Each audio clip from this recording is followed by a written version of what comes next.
Lungjianmei Rongmei I blue house kori gong tonge ase I solo ni mai rum lo lu luang seng phai lu solo kang the luang seng phai rui pa pugi roi ngo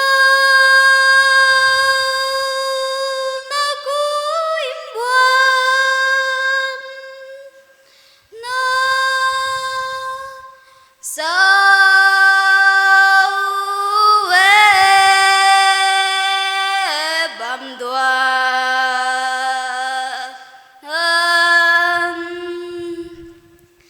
mi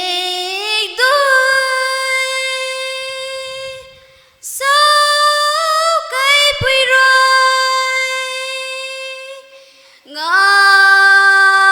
ngao na sao ngoài na bam mu ai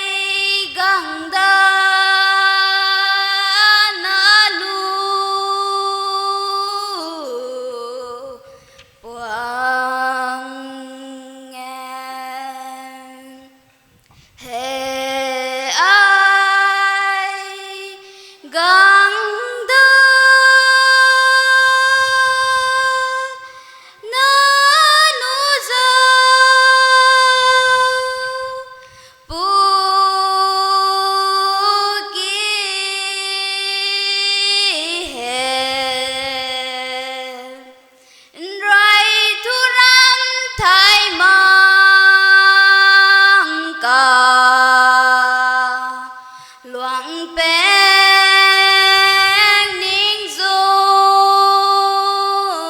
dung na